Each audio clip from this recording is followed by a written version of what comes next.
You're watching Oilers Nation Everyday with Tyler Yaremchuk. Your one-stop shop for all things Oilers. It has been exactly 150 days since the Edmonton Oilers were eliminated by the Vegas Golden Knights. That is roughly 3,600 hours. And now we are just 8 away from puck drop of a new season. Let's get into it with the lead.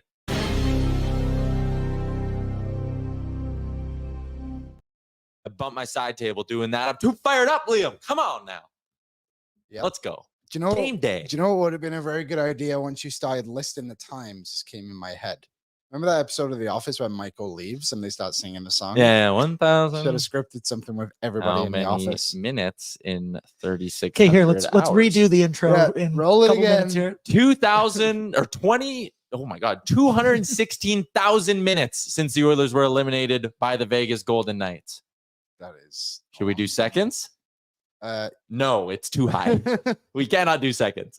It's been a long time since we've had meaningful Oilers hockey. It's been a long time since we've had meaningful Oilers hockey to talk about on this program. Oilers Nation every day, live from the Sports Closet studio. And for the first time in 150 days, it's a Sherwood Ford Giant Game Day edition of the show. Shout out to our friends at Sherwood Ford the Giant. If you see me cruising around in the Nation truck on a game day, just honk a bunch. You'll scare other people around you. You might even piss some people off, but I'll think it's funny. If you see me, give me a honk too. Yeah. Well, no, it's me because I have duct tape on my bumper. There you go. If you see a guy with duct tape on his bumper, honk, it's probably Liam. The only one in the city. Yeah. The YouTube chat is alive and well, and it is brought to you by our friends at Century Mile Racetrack and Casino. Races every Friday and Saturday. Jaywalking is in with the first comment of the day. My season prediction hot take. It's actually supposed to be a big, bold, hot, and sexy prediction. I believe that's how Jay? we pronounced it. He loves the new defensive alignment. He says both Soup and Stu record at least one shutout this season. Sure. I say 2 each. Whoa. You're getting crazy. They had 1 each last year. We got 2 shutouts each. Can I hear 3 shutouts each? Anybody? 3, going once. Yeah, I think a couple of shutouts each is not the most insane thing. Yeah, and you know what? They came very close last year. Stroop almost had one in the San Jose game when we were in Vegas. Yep. And then I can't remember which game Skinner almost had it, but they scored very, very late in that game too. So they almost got it last season with 2 each. So I don't think it's too crazy. I like that. Plus, I did go on record saying that Stuart Skinner would have a 918 save percentage this season. You did. Our predictions episode of big. Oilers Nation Radio is up now. If you want to go give that a listen wherever you get your podcast from, please wait until this show is over to do that, though. Yes. Cole is in at the game tonight in Vancouver and will be at the home opener Saturday. That is unbelievable. Yeah, I feel like he might be one. I bet you there's only like 6 people who are going to be fans, that'll be at both games. Obviously, the players will be at both. I believe McMullet will also be at both. Shout out to McMullet. I saw him on his road trip today in Vancouver. Heaven forbid he miss a game. He actually is probably at more games than most of the players. Shout out to McMullet. Owen is in. Draisaitl will score the first goal of the season on the power play in his office, assisted by 97 and number 2, Evan Bouchard. Rusty is in. He just gives us an LFG. Oilers dry is effing excited. What's up, fellas? It's game day. It is game day. The Oilers begin their season tonight against the Vancouver Canucks. A little home-and-home set with their Pacific Division rivals. Puck drop in each game at 8 o'clock as well. And you know where we're going to be tonight? Greta, Yes. Under my. We should have shown the people our outfits, but maybe it's best that we don't. I don't want anyone to see them. I want everyone to see them. I don't know. People will see me in a different light. That's fair. That is fair. I already see you in a different light, just from certain I saw revelations. the different light yesterday. I put it on last night, and my girlfriend said, "Oh." That's the reaction you want from someone who finds you attractive. Yeah, that's what I was looking for. Let's just say that Liam texted me yesterday afternoon and said all capitals. Well, it doesn't fit. So there we go. I had to sew my costume yesterday. Yeah. Like, it was my own fault. You're a man of many talents. I've got a variety of skills, and I'm not afraid to use them. All right. Let's talk a little bit about this hockey game tonight. Oilers taking on the Vancouver Canucks. Sherwood Ford Giant Game Day edition of the show. For every Sherwood Ford Giant Game Day edition of the show this year, we're going to be joined by our friend Jay. Thoughts, Jay? Thoughts, Jay? We should have had a camera just on his empty seat. That would have been way better. Why do we think of all our good bits during the show? Jay will be here at some point. I tried to bribe him. I brought him a gift that Frank Seravalli bought him, but I'd shipped to my house. Speaking of which, Frank Seravalli is going to be on the show in about 13 minutes. So you know what we're asking Frank? Who's the ideal deadline target for the Oilers? Because you gotta. I'm very excited to see what his reaction is to that. He drove this morning 4.5 hours from Pittsburgh back to Philadelphia, so he's probably a little grumpy. I wonder what the drive's like. We're going to ask him that. Because 4.5 There's your first hours, question. I think Pittsburgh's north of Philadelphia. Yeah. So if you go 4.5 hours north here, you're like 30 minutes outside of Grand Prairie. Yeah. It's quite a boring drive. Mm-hmm. I'd be curious to know what it's like driving in Pennsylvania. Like, is it exciting? I think I know what Frank's answer will be. It's going to be boring. Yeah. But I wonder what it looks like. Frank was in Pittsburgh covering the debut of rookie phenom Connor Bedard. Connor Bedard in his first game racks up 5 shots on goal. Pretty impressive. Mhm. I think we should do some early season overreactions. One, Connor Bedard did not follow the NHL rule of having to wear a helmet in warmups as a young player. He's been fined $2,500. Is the NHL going to have a problem with Bedard and respect? Well, it's just a youthful way. Is If you ask Connor me, these damn Bedard a kids- damn diva? kids, Is he a these damn diva? kids. Yes, he is a diva. Why And- else did the Blackhawks have to go sign all those good veterans? They're worried about Connor Bedard being a problem in the room. You heard it here first. It was. I would like to give a quick shout out to Kevin Kocinski, who also made his NHL debut in this game. Yeah, that's a tough. And I can't remember who put the video out, but whoever put it out was the rookie laps, and Yeah. obviously there was a ton of cameras out there. Yeah. And Kevin Kocinski took it upon himself to skate behind the photographers on his lap, so he didn't get in Bedard's shots. And I thought, it's a pretty heads up move. Also, Connor Bedard, I think it's safe to assume he's probably already a millionaire when you consider like endorsements and all of that, right? Him, like, apparently it was the teammates who kind of like egged him on. It was like, come on, no bucket, like take the fine, whatever. Yeah. I think it's easy for Connor Bedard to do it, but then they were also probably like, oh, yeah, and you too, Kev, like you take the fine. And he's probably like, oh, You guys going to help me out with I might get sent down in 8 games. Yeah, talking to me, my AHL salary is not a lot. Actually, my contract hasn't kicked in yet. I'm essentially a volunteer right now. I haven't for gotten a this team. paycheck, so I'm Yeah. good. I'm gonna wear a helmet, but you guys did that sounds great. You guys have fun. You could tell that they were both a little nervous when they stepped on the ice because they both tried to like pass each other the puck and Yeah. like flubbed up Yeah. on it. It was just awesome. And Bedard couldn't find his They didn't stick have a stick. beforehand, which I still think that's probably something one of the vets probably hit his stick on him, Yeah, possibly, yes. or he's that nervous. I- But he didn't look nervous. If Corey Perry isn't paying those fines, then Yeah. the Chicago Blackhawks have an issue in the locker room. That's a good overreaction. Yeah. I'll say Definitely. this: Connor Bedard can't finish. No, I mean, look, How many 5 shots. shot attempts did he generate? Yeah, I'm 11? with you. I'm with A you. lot. He's on pace for 0. 0 I- goals this season, 82 assists. though. I just wonder if maybe his release wasn't a little overhyped. He got dominated in the faceoff draw. I think he was 2 of 13. It was funny at one point, they were literally like doing a count on how many faceoffs he lost. But Yeah. the funny thing was in the intermission, they did that thing with Colby Armstrong. I don't know if you guys saw that. And Bedard beat Crosby in like their faceoff challenge they did. Yeah. And it was 0-8 in the game against Crosby. Crosby took that personally, as MJ would Yeah, say. he did. Speaking of Colby Armstrong, he was on Leafs Morning Take this morning. Yeah. Great guest. Great guest. I love that guy. Go listen to Leafs Morning Take. Other overreactions, drop them in. Actually, I really like. We're probably Yes. going to do this tomorrow, an Oilers related one, but drop us your night 1 overreactions from the NHL. This Erik Karlsson experiment, pull the plug on it. If you're Pittsburgh, retain half, cut your losses, rebuild. Yeah. Get rid of them all. Probably. What do you need these old guys for in the room anymore? You gotta move forward with who's a young guy they have? Tristan Jarry. Yeah, It's probably the youngest guy in Roll the with team. Pittsburgh did not look good last night. No, they seriously did not look very good. But it's not even that they looked slow. They just looked very unorganized and just gave up stupid ass penalties. Yeah. Like the Jeff Carr holding the stick on, I think it was Kevin Kocinski, was ridiculously stupid. Mhm. Like, come on, man, sell it a little bit more. But it's just like endless penalties. Like, did they forget Peter Mrazek was in the other goal because they did like the first Weren't generating a ton. not anything at all.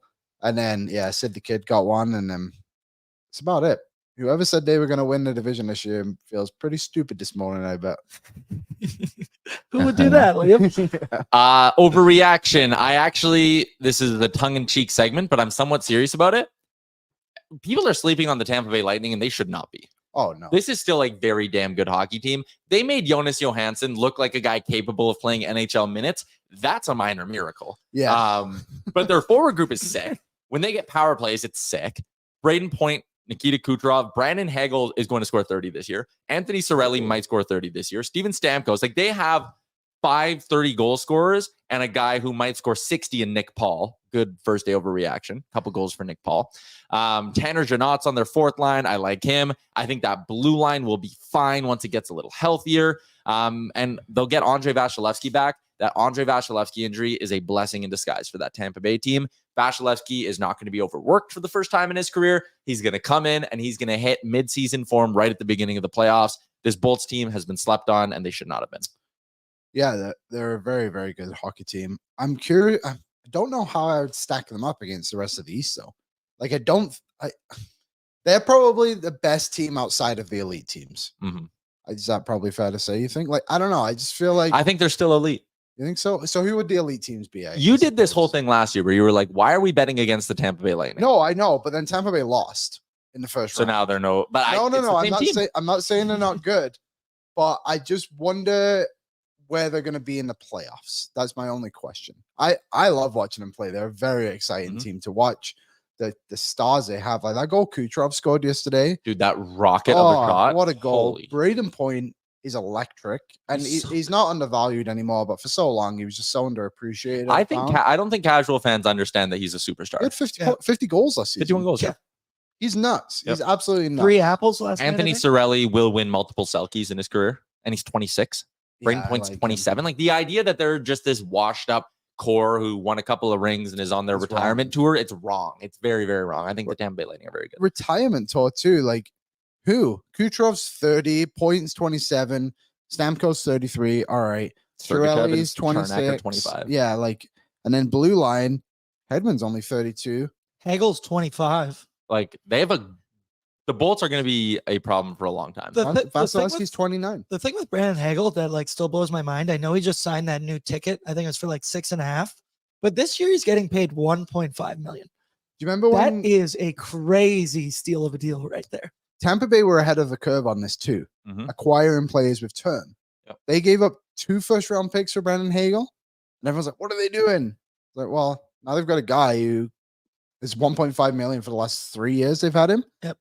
They don't care about picks. They care about getting guys in their prime, which was evident when they got kind of Genoa. And then he signed a 6.5, which I swear is still going to be a value contract. Yeah. Craziest thing about Brandon Hagel is that he's from Mornville. That might be the craziest. What? Yeah, good Mornville boy. Yeah.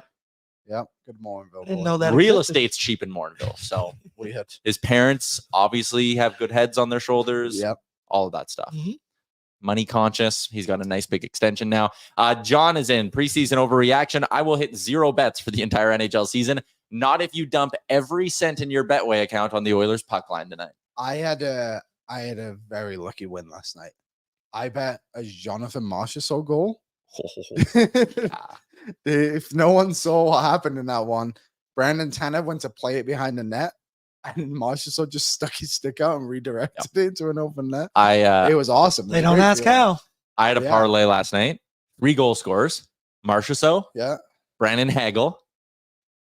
And Jake Gensel. Damn it, Jake Gensel. You're dead to me, Jake. I had Gensel. It was 17-1. Oh, he had a couple chances. He had 4 shots. Yeah. I'm well aware. I was really split on who I would pick for my anytime goal scorer on Crosby or Gensel because they were the same odds. I was like, I'll go with Gensel. If anything, Crosby's going to set him up. And then, son of a gun. Should have gone with Sid. Should have gone with Sid. Should have gone with my heart, not my head.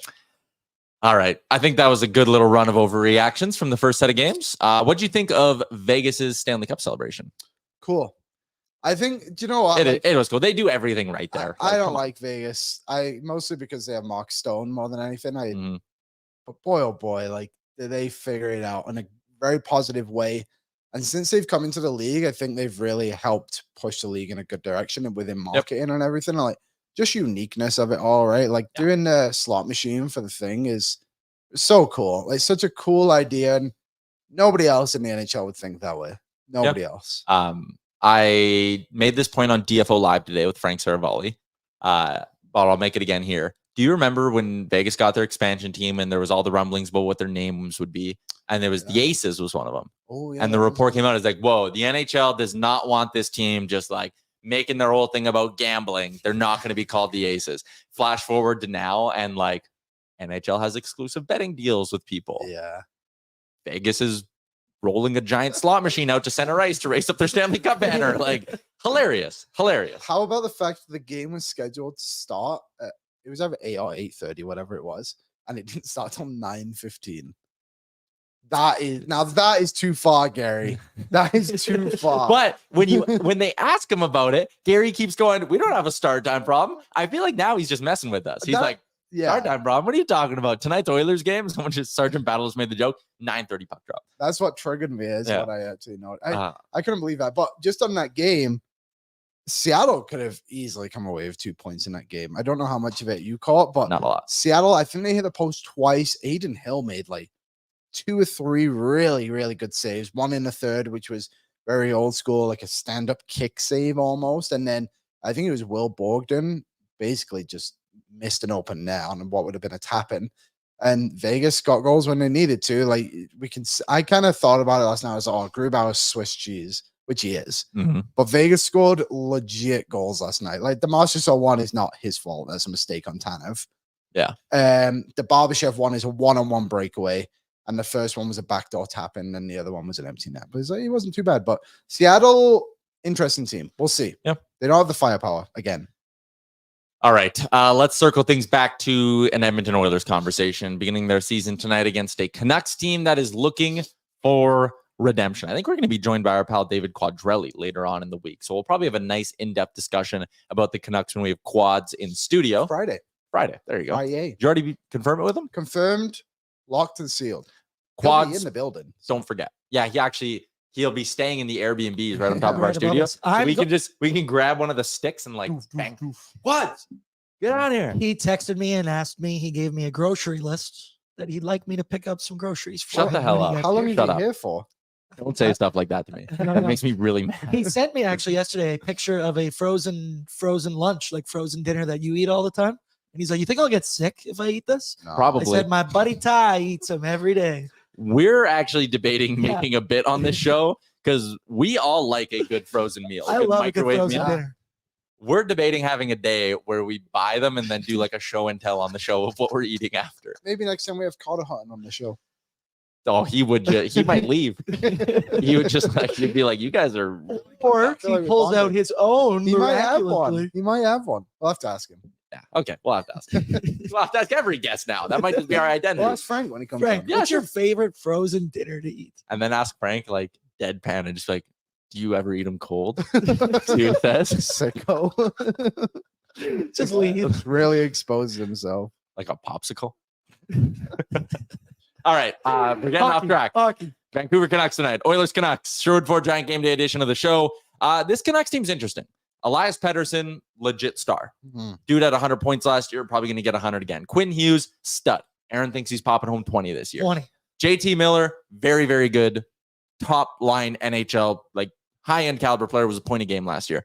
Kuzmenko, great first year in the league. That's the guy for me. I'm so high on Andre Kuzmenko. Almost scored 40 goals last year, finished with 39. I think Brock Besser is a guy who could have a nice bounce back year. It's very easy to look at this Canucks team and be like, they should be better than they have in the past. Mm-hmm. At the same time, what do the Canucks always do? Get in their own way. Yes, which has already begun. It's already begun. Like the Connor Garland thing's adding drama to the season and all of this stuff. It's like, I think if Thatcher Demko is as good as I think some people believe he can be, and if he's healthy, I should say, is the one thing. That's the point Frank's made a bunch of times.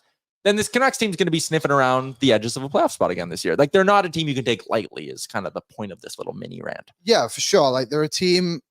They're not the Anaheim Ducks of San Jose. Yeah, that is for sure. They're a team that will compete for 2 points every single night.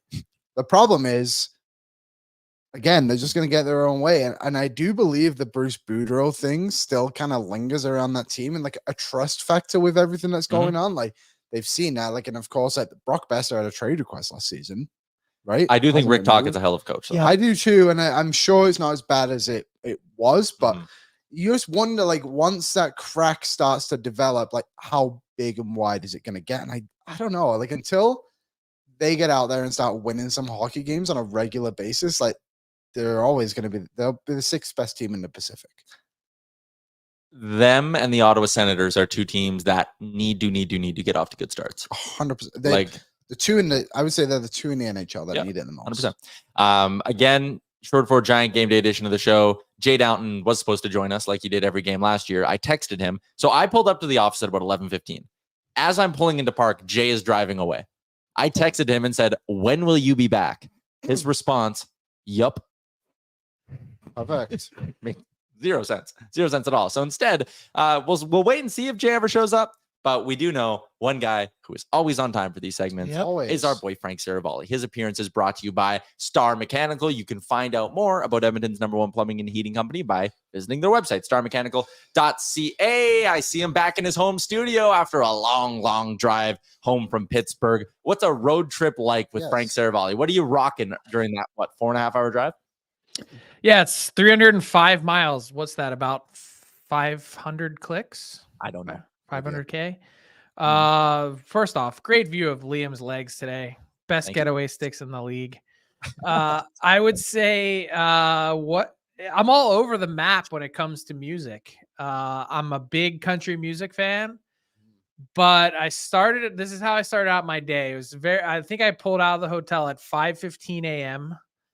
and I turned on some Metallica because that's what you need to get your day started. Then I somehow made it to Apple 1960s essentials, and I did some Motown and 60s, and then that brought me into Elton John, and then I somehow got back to country, and then it was I'm literally all over the map. You really just don't know. What's more boring, the drive from Pittsburgh to Philly or the drive from Edmonton to Calgary? It's actually it's the same level of boringness, except from Philly to Pittsburgh, and the same kind of idea. You only need to get on one road. The difference is when I say this, I caution myself. It's mountainous for the east. So you're going through a bunch of mountains, and it's a bunch of curvy, windy turns and tunnels. And it's actually a super annoying drive. And I always say, what is between Philadelphia and Pittsburgh? It's a trivia question. Nothing? Alabama. Yeah. There's a reason why they call it Pennsyltucky. So it's a place. Are you a frozen meal guy? You ever just pop a frozen meal, throw it in the microwave? The only thing I would eat frozen generally is pizza. Oh, that's decent though. That kind of counts. All right. So we have to leave. What they say? What do they say? Pizza is like sex. Even when it's bad, it's still really good. I honestly couldn't agree more. They do say that. Right, I'm not going to make the joke I'm going to make. I won't make the joke. All right, Frank, we got to get to the important stuff. Oilers. Hard right turn from Tyler. He's like, we are avoiding this. Let's move on. We've strayed too far from God. Frank, Oilers at the deadline is going to be really interesting. Buzz off. Nick Dowd? Come on. Dream 4C. I put it in the bold predictions, not related to the Oilers, but honestly, shocked how many calls over the last 6 weeks I got from teams saying, hey, what do you think Washington's going to do with Nick Dowd? I'm like, why does everyone keep asking me this? And the answer is because they're really interested in trying to acquire him. Especially if the Washington Capitals are out of the mix and are willing to eat half to juice the return on Nick Dowd, who has another year left on his deal. You said perfect 4C. He's ideal. And, I think that's one thing. He stands out as a fit for the Oilers because they really need some speed, especially in their bottom six. I think that's one thing that watching the team a bit in preseason, I was like, you need the Holloways, you need those guys playing, you need McLeod, because that speed is a factor. 33-year-old Nick Dowd popped home 13 goals in 65 games last year. This isn't just some plug. This is a dude that can ball. Yeah, ball is a relative term. For us mere mortals, yes, he's a bona fide quality NHL player. You're not acquiring him for the goals. It's not the 13 and 65 that gets you excited. It's all the other things that he does in his game that you can rely on a night-to-night basis. And by the way, not a center, but just watching him sign in Toronto this week, I still don't really, and talking about the speed factor that we were just talking about, I still don't really know why the Oilers shied away from Noah Gregor. I heard Noah Gregor doesn't like the media in the city. I mean, I think that sources confirm that that's the case. But honestly, like, can you think of a better fit speed wise? Like, maybe he doesn't have the size that you're looking for necessarily, but 775, why would you not spend the Lane Peterson money on Noah Gregor? Not a center, right? And I think they were probably a little jammed up on the wings and thought, if we're gonna take a chance on guys, we're gonna take a chance on Raph Lavoie being good. But also they brought in Adam Ernie. That's a good when point. They could have just brought in Noah Gregor, right? Like the kind of same position and everything. It kind of would make a little bit more sense there. What's Maxime Comtois gonna do? Because he just got released, right, from Vegas. Is he just a free agent now? I think he's just a free agent. Yep. And by the way, Adam Ernie not with the Oilers in Vancouver. Even though you're on a PTO, you can actually still travel. But I thought it was interesting that he was home. They're still talking. Nima Leinen also not on the trip with the Oilers as they wait for that update. It'd be nice to figure that out and get him healthy and get the cap situation figured out. Yeah, that's kind of the big thing holding this all up, right? Like, I know a lot of people made a big deal about Lavoie going on waivers and people were panicking that they were going to lose him. It was not a fan base overvaluing their prospects, is it? Stunner. That's never happened before. Would have thought. But also, frankly, like, their hands were tied to an extent here, right? Like, with that Nima Leinen injury, like, they might be playing short tonight. I mean, I think they have, my guess is they have a way to work it out. But you're right. It kind of, that made it a touch and go situation. And on Daily Faceoff Live today, I poked fun at the Sens. And I know you could sit here and say, well, they weren't expecting Josh Norris to be hurt. But DJ Smith said yesterday or 2 days ago that they were never expecting Josh Norris to play game one of the regular season. So what's the excuse? Shane Pinto not signed. You've got Tarasenko that you went out and got. You re-signed Travis Hamonic. Like, you made all these moves that you just didn't need to make to overcomplicate your cap situation. I don't think the Oilers did that, but the Oilers were always going to be tight. And the difference between the Oilers and the Sens is one's a cup contender and one isn't. So I don't know. Yeah, whatever. It opens up the opportunity, I guess, for the emergency recall for Saturday's game. So, like, if you do have to play short, it's only for a game. One would hope they have an answer on Nima Leinen by, again, Saturday. So hopefully this just isn't a lingering issue. The Kings are playing short tonight, just so you know. Pardon? The Los Angeles Kings are going 11-6 tonight due to cap constraints. Oh, man. I think having 11 forwards isn't too bad, though.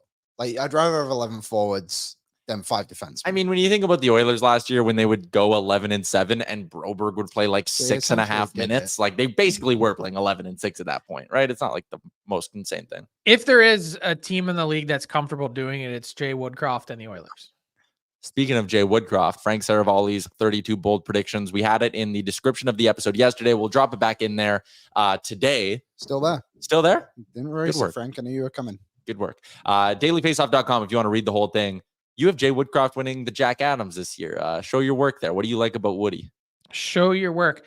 That's actually hilarious that you said that, because it reminds me last week. So our daughter is in grade 2 and she had a math test, and you know how they say, like, show your work. She literally drew a hand with, like, fingers held up, like, as she was, like, to pretend like she was counting, because that's what she thought it meant, show your work.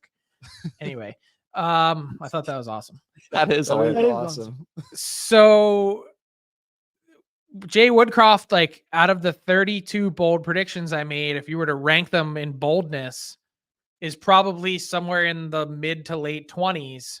Not really that big of a reach. However, what I would say to you is that historically that award doesn't go to either really good teams or especially teams with superstar players. It's mostly reserved for voting wise, which I've never voted on. It's reserved for guys that have had major 40-point swings, not two of the best players in the world. Those guys are often penalized. So I think this year is going to be a really special year for the Oilers. I think they're going to hit the ground running. And I really like just his his attitude. Talking to Jay Woodcroft, the way you hear him in the media is the way that he actually is. And I think he's got a calming influence, voice, and presence. I referred to him on today's show as the Zen master of sorts. And for a team with really big expectations and a lot riding on this year, I think he's the perfect type of personality that you want behind your bench. I agree. I loved your chat with him on Frankly Speaking. I think if you're an Oilers fan, and someone was just in here, Reagan said the chat with Woody was inspiring. I think if you're an Oilers fan and you go listen to Frank's interview with both Jay Woodcroft and Ken Holland on Frankly Speaking, you come away from that being like, damn, we got a good one here. And I know some people, they nitpick Jay Woodcroft in this market because, again, Canadian market, a fan base nitpicking their coach. Of course, that's going to happen. You know, oh, he likes Desharnais too much, or he doesn't play the kids, all of that. At the end of the day, they have one of the best coaches in the NHL. And you made this point on DFO Live, Frank. The Oilers were not a playoff team when Jay Woodcroft took over. The roster is really not all that different, and now they're a cup contender. Look it up. It's almost sounds like a funny thing, but February 9th, 2022, they woke up that day outside of the playoffs, went to the conference final that year. I mean, it's just kind of continued since then. Last year, there was a bump in the road again. January, you know, when they got blown out by the Kings, it was like, what are the Oilers this year? Are they going to figure it out?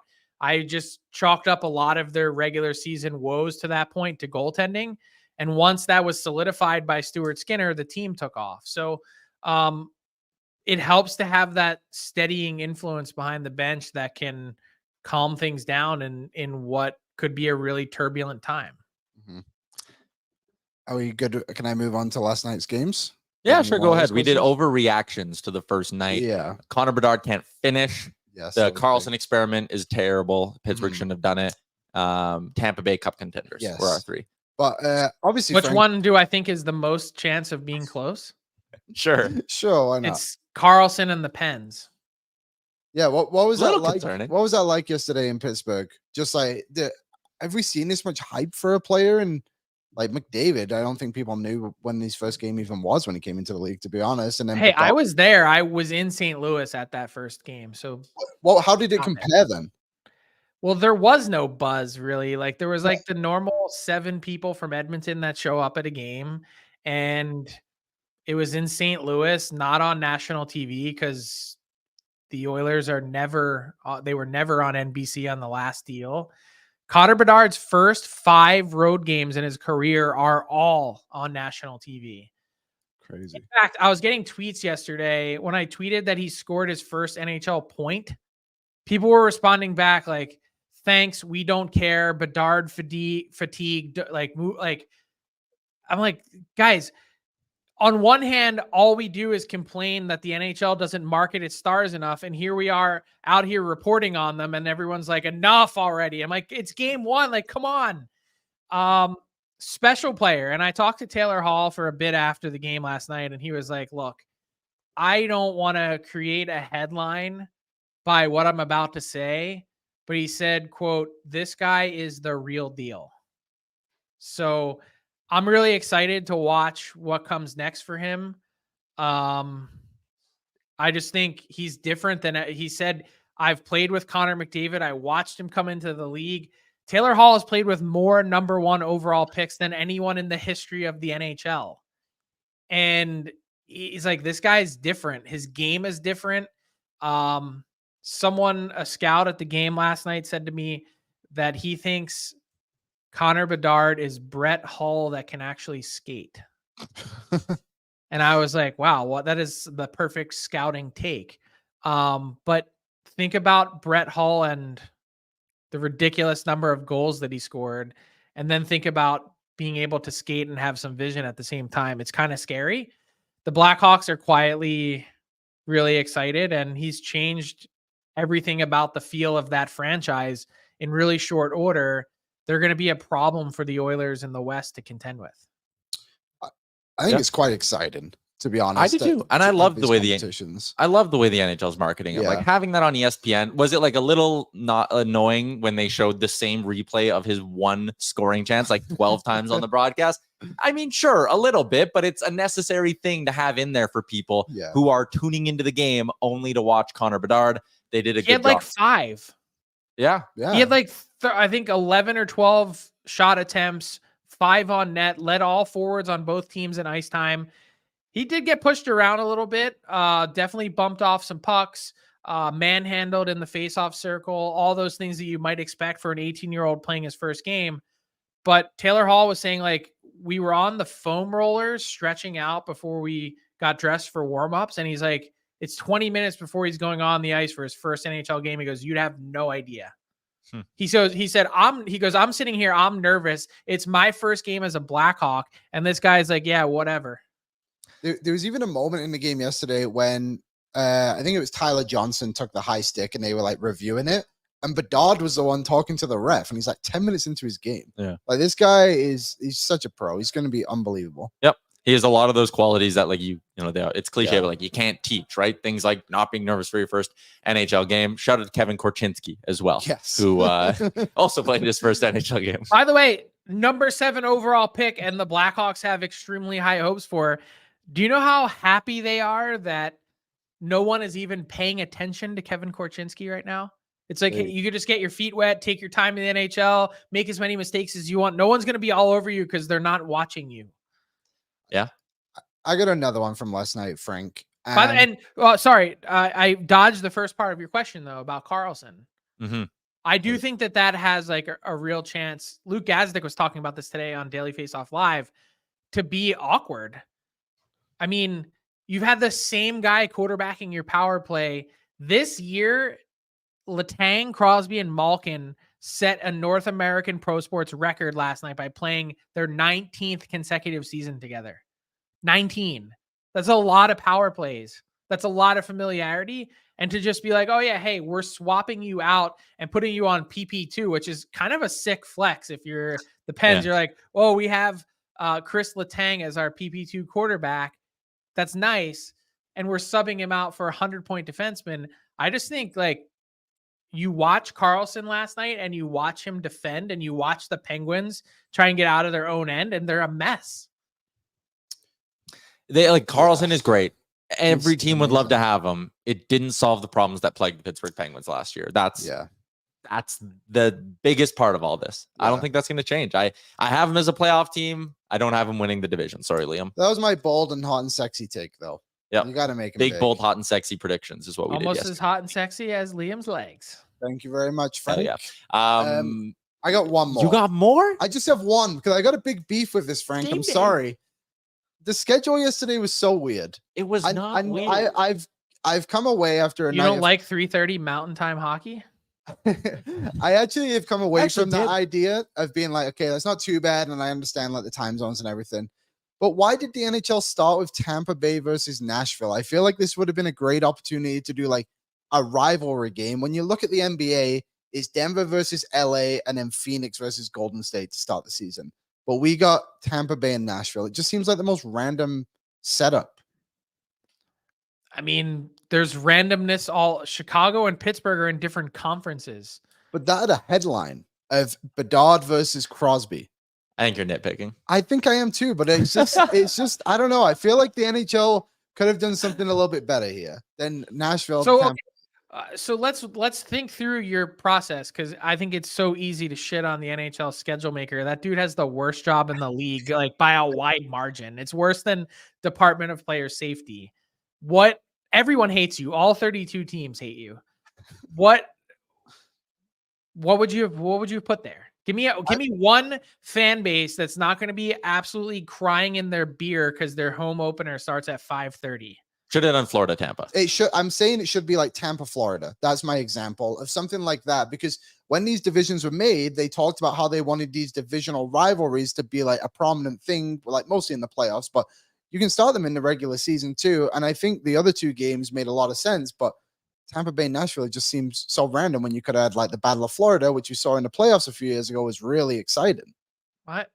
Maybe they just didn't want to shoot their wad in the first 5:30 p.m. Eastern game of the year. Like, why are we going to blow a good rivalry game now when we can save that for December? Why You're kicking it off the year? You're not giving enough respect to the Luke Shen revenge game. Very true. Very true. That was like 3 teams ago, but yes. Still, you can invent storylines out of anything. Okay, we're gonna wrap up. They did a video, Crosby versus Bedard, doing like 90s slang and 2024 slang. Frank, do you know what Riz means? I saw the video, so I'm cheating. But I did not know what Riz meant before that. I didn't know either. Really? Yeah, I'm an old You're a soul. young buck. Yeah. We call Aaron the Rizzler.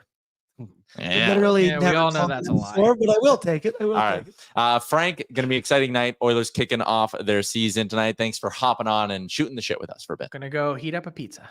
Yeah. Yeah. All right. Frank Seravalli for Star Mechanical. If your house won't heat up, who do you call? Star Mechanical, 780-481-8873. Edmonton's #1 plumbing and heating company. They've been around for quite some time.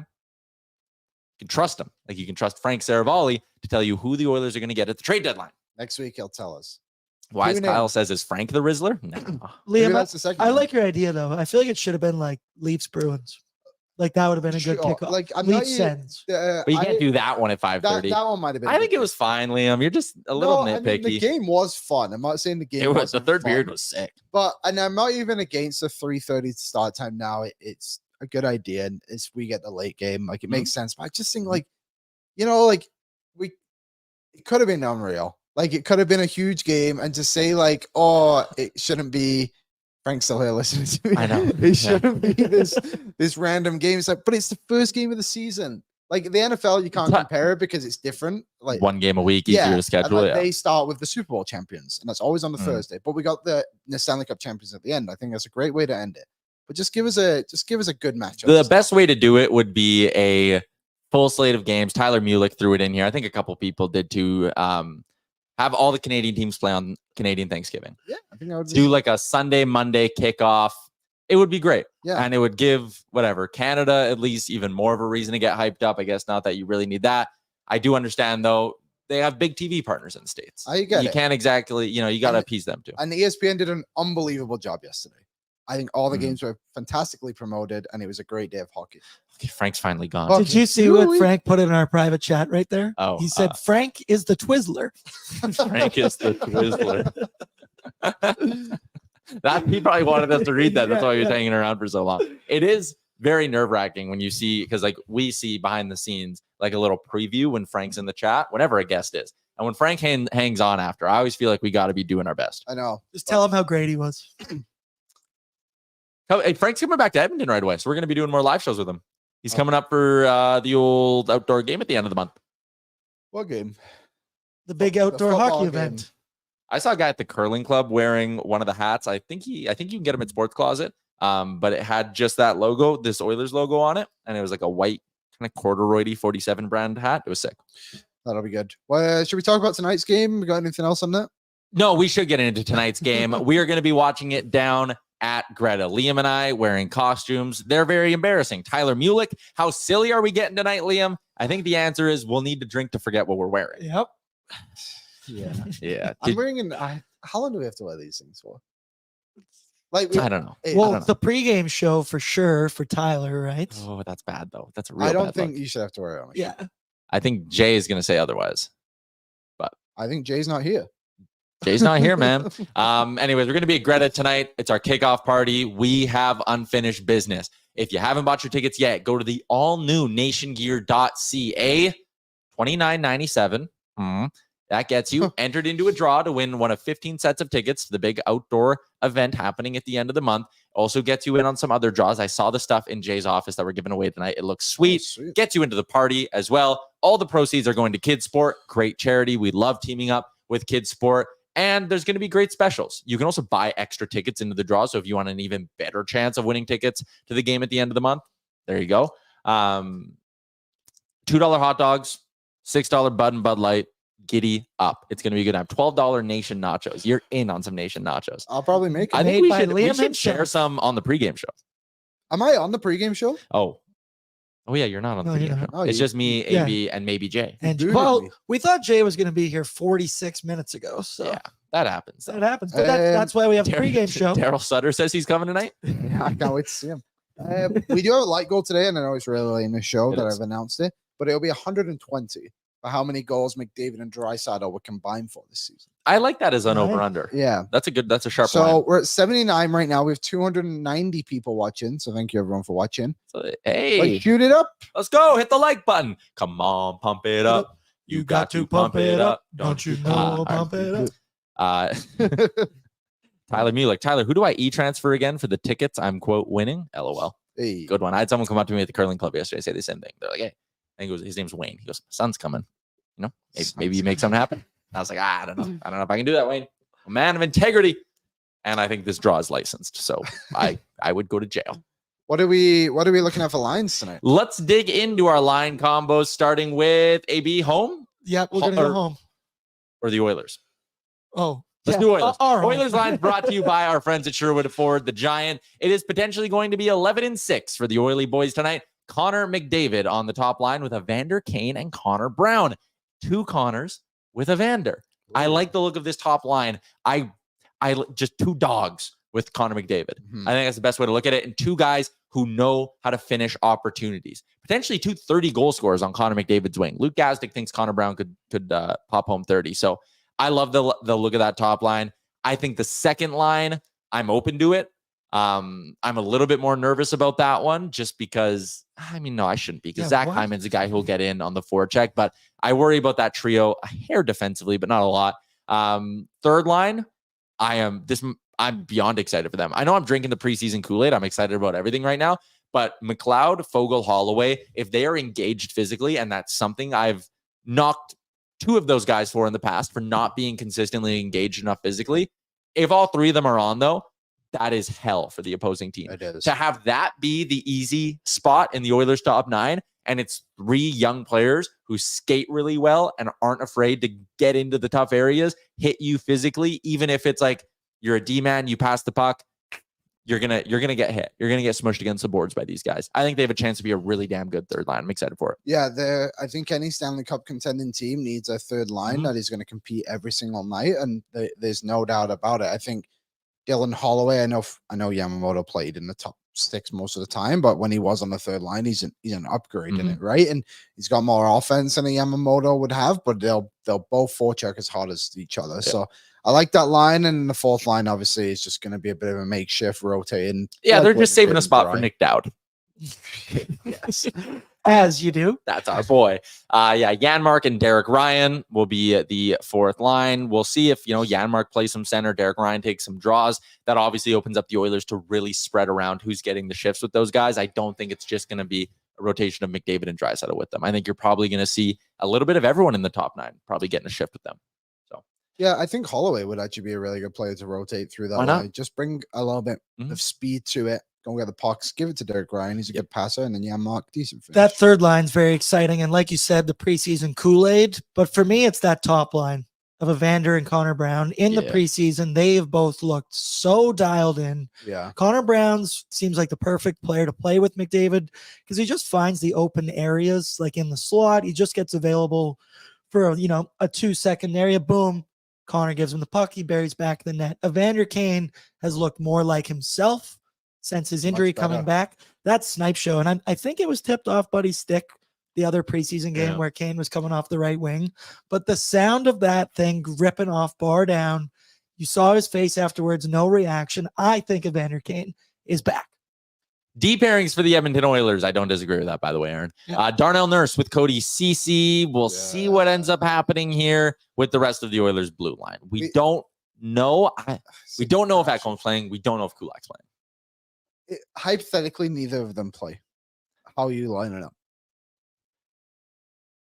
You got to go Nurse and Ceci because you need to split up Nurse and Bouchard in that example. And then I think you're going Broberg, Bouchard, Desharnais with like one of Ekholm, Kulak, or Niemelainen has to be They healthy. would have to play. One of them has to play. So that one goes with Vinny in that scenario. I think you're just trying to spread out the wealth, spread out your dependable pieces. Can I give you a juicy bet now, or do you need me to wait? No, we got to wait. Okay. because we got to get to the Canucks lineups. We don't even know if this is going to be right. No, we have no idea, but we're going to do our best. They called up Hirose today. Akita. Oh, really? What's his name? Yeah, Akita Hirose. Yeah, I believe My Canucks knowledge is fun. Yeah, You're good. bang on. It Yeah, is we good. don't even need quads on the show on Friday. We'll just throw Aaron on the couch. But the Canucks expected lineups. 1, Thatcher Demko is your expected starting goalie. We do not know who the starting goalie is yet for the Edmonton Oilers. Top line, Pettersson, Kuzmenko, and Connor Garland, who's just so angry. He wants the Oilers to win this game so he can get the hell out of Vancouver. It seems like I was watching a bit of Canucks conversation yesterday. Hey. And they seem like don't care if he's there or not. Like, it seems like they kind of want him out the door. Am I right, Aaron? They definitely do. They can't get rid of his cap hit. And Now, apparently he doesn't mesh with anybody. that's the thing, playing-wise. is they said that he hasn't been able to stick in the top 6 with anybody and whatnot. Now, I don't know if these lines are accurate, but I'm sorry. If I'm Connor Garland, if you're on the right wing with Andrei Kuzmenko and Elias Pettersson, You figure it out. you aren't going to get a much better Yeah. opportunity than that Yeah. anywhere. So if you can't make that work, I don't know where else that's going to work. Yeah, I agree. Second line, Phil DiGiuseppe with JT Miller and Brock Besser. That's 2 top 6 players and 1 who's not. Pius Suter with Anthony Beauvillier and Dakota Joshua. Dakota Joshua got called out a little bit by Rick Tocchet. If someone on the Canucks is going to try to start a scrap tonight, it's Dakota Joshua. So look out. Actually, Look out. Donnell Nurse buried Dakota Joshua when the Oilers played the Canucks because Joshua was kind of running around a little bit. And then Nurse saw an opportunity. It was a definite penalty and put him into the board. So there's already been a little bit of rivalry built up there. I think Evander Kane was involved in him too that game. Potentially the newly acquired Sam Lafferty centering a line with Teddy Bluger and Nils Hoglander. I believe the Oilers had interest in Bluger over the offseason. I believe the Oilers have had interest in Sam Lafferty. Did you see allegedly that Vincent Desharnais was going to have to be what went? That's who Toronto wanted, and I would think assume that's why that deal didn't happen. I'm glad that didn't happen. Me too. You need more reliable defensemen Yeah. than you need a 4th line center. I like Lafferty, but come on. Yeah. Nils Hoglander on the left side, but the Canucks do have a flu bug going around the team, so they're actually unsure if they can dress a full roster for this evening's game. D pairings quickly: Quinn Hughes, Phil Hronek, Ian Cole, Tyler Myers. Carson Soucy is week to week. Noah Juulsen's on the right side. We don't know who's going to slide in for the Canucks tonight. I have some not breaking news as it was 1 hour ago, but Thomas Drance, good Canucks reporter, has tweeted, "Whistle blows and Canucks morning skate has begun. We do not see Teddy Bluger, Carson Soucy, or Brisebois on the ice." I'm going to butcher his first name, so I won't say that. Yeah, sure, you got it. If none of them are available tonight, and we'll see what Rick Tocchet says, the club may have to play short a man in their opening roster versus Edmonton. Thatcher Demko starting for the Vancouver Canucks, but who's starting for the Edmonton Oilers, you ask? Bob Stauffer with the news. And ladies and gentlemen, we did it. Oh, 1 second. I got to fast forward this song, get to a good part. Jack Campbell, first goalie on the ice. Holy, it's here, ladies and gentlemen. I'm beyond fired up. It's soup season. Soup's on. Hot soup. Soup's Hot hot. soup. Nothing better than hot soup. The on a soup cold has been day. hot. Soup's on. Hit the like button on YouTube because Jack Campbell's the first goalie off the ice. Let's go.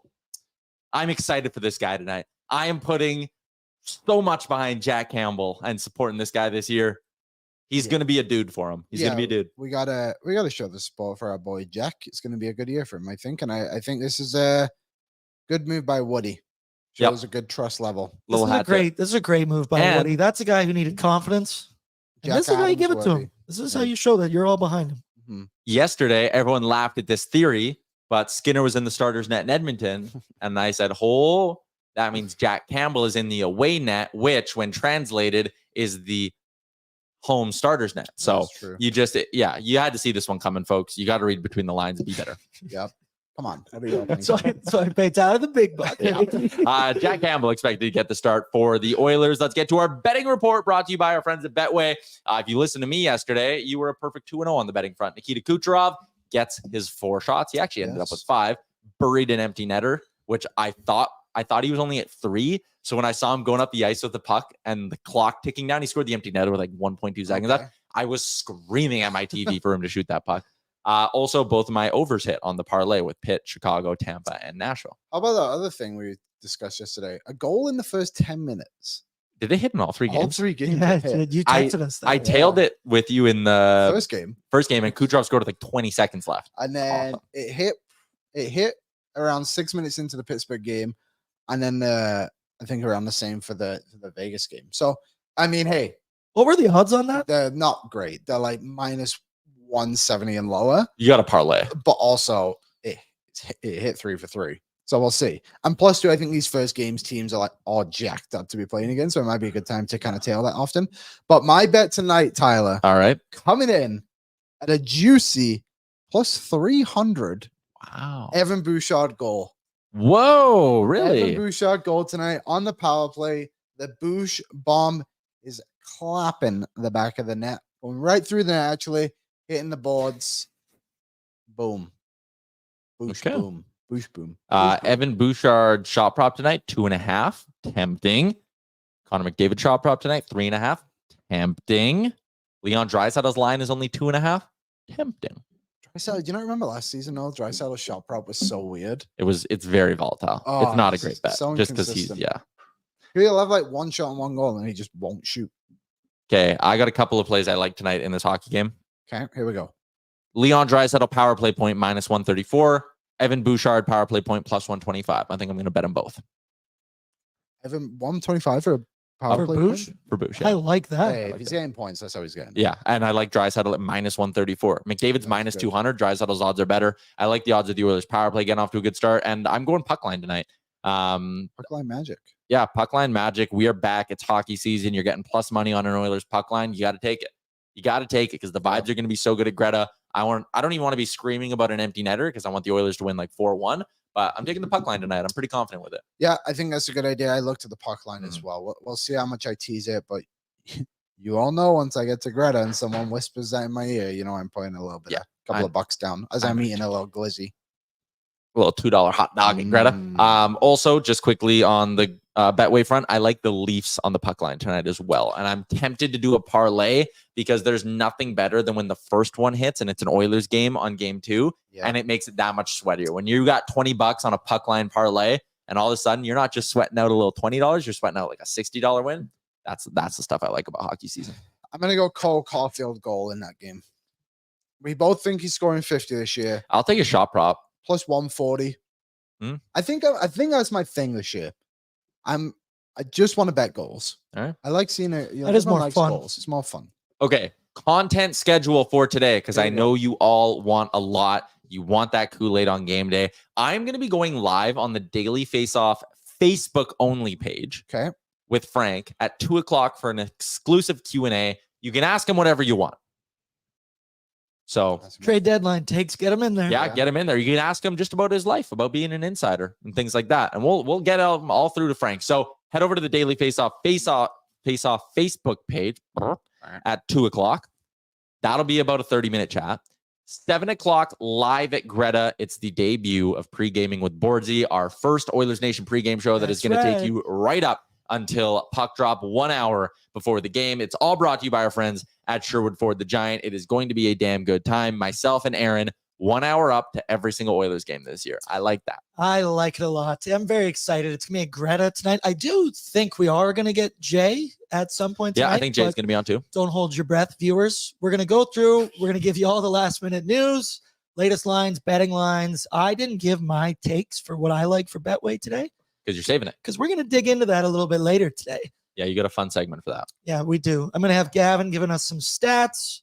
We're just gonna be hanging out, having a good time. But I gotta say, more than anything, if you are thinking about coming to Greta, this is not an experience that you want to miss because the playoff parties last year Electric. were absolutely electric, and we are picking up Mhm. right where we left off. I got two quick things before we wrap. One, we need 9 more likes. It's not good vibes if we don't hit the like goal today. We need 9 more. 9 more. If you're likes. watching on YouTube, hammer the Let's like get button, those please. up. It's so easy to do it. I'll do it on my Second own. thing, Mhm. If you're looking for something between Daily Faceoff Live on Facebook and the pregame show, Mhm. you can go watch Oilers Nation Radio on YouTube. Full video episodes now up. Yeah. Subscribe to the YouTube. We're trying to get that number up a little Yeah. bit. I've got more content. You Oh, can tune in uh-oh. to Canucks Conversation Nah. this afternoon. Actually, that Or might- you could if not. you're going to tune into one. Yeah, episode, that today's might probably not the be day I to will do be it. on that one as well. So Yeah. there we go. Okay. 6 more likes, people. Let's go. Yeah, come on. We're getting there. Pre-gaming with Sutsy has a nice ring to it too from Daryl Sutter. only if you do it live from the tractor. Christopher Palmer is in. He is almost in Edmonton. Might be hitting up Sports Closet. You should grab one of these bad boys and check out the merch they have. Christopher Palmer, he's a flat brim snapback guy, right? Oh yeah. Yeah. Cool. Yeah, you'll get a nice hat at You Sports look good Closet in if you're some of looking those for one. lids we got going. Mhm. Tyler Mulick's going to be there tonight. Let us know in the chat if you're going to be showing up to Greta this evening. Come watch the pregame show. We're going to try to have it playing on the speakers there. So really help with the vibe. Yeah. 127 likes. We crushed it. 128 to me. 130. Whoa, it's going up. Boy, oh boy, relax. Pew, pew, pew, pew. Like goal hit people. First Sherwood Ford Giant Game Day edition of the show has been a success. Let's wrap it up with our Alberta Blue Cross favorite memories of today's show. Alberta Blue Cross, there's only one thing better than sharing memories. That's making new ones. Alberta Blue Cross Travel Insurance protects your memories and more wherever your travel takes you. Visit ab.bluecross.ca. Favorite memory, Liam, go. My favorite memory of the show was when Frank spoke about frozen pizzas and mentioned sex in the same sentence. That was hilarious. Aaron, go. Damn it, that's what I was going to That was a great I think memory. that's everybody's Hard to favorite. compete. No, I'm going with that. We're going to double up. Okay. My favorite memory was asking him about the trade deadline because I am so committed to doing that every time he joins this show. I'm so serious about this bit. It's all I look forward Get to. in the comments on that Facebook stream and talk deadline. Remember, if you need to give your boss a fake sick note, email Liam at Oilersnation.com. Yeah, I got them all pre-written. Probably handle this. Dry says his favorite memory of the show is Liam's legs. That is Alberta Blue Cross approved. Well, again, get used to them. Our boy Nils is in from Germany, Oilersnation.de. Greetings from Germany. Can't wait for hockey season to finally start again, baby. We're 7 hours away from puck drop between the Oilers and Canucks. Pre-game show at 7. Post-game show, Oilers Nation After Dark, live after the final buzzer, all live Let's at Greta, go. all brought to you by Sherwood Ford the Giant. Special shout out to Star Mechanical, Betway, Alberta Blue Cross, and the Sports Closet. Find them online at sportscloset.ca. Thank you for tuning in. Thank you for hammering that like button. We'll be recapping an Oilers win tomorrow at noon Mountain Time. Chat with you then. See you at 7. Thank you for watching Oilers Nation Every Day. Hit the subscribe button to never miss a show. And for more, visit Oilersnation.com.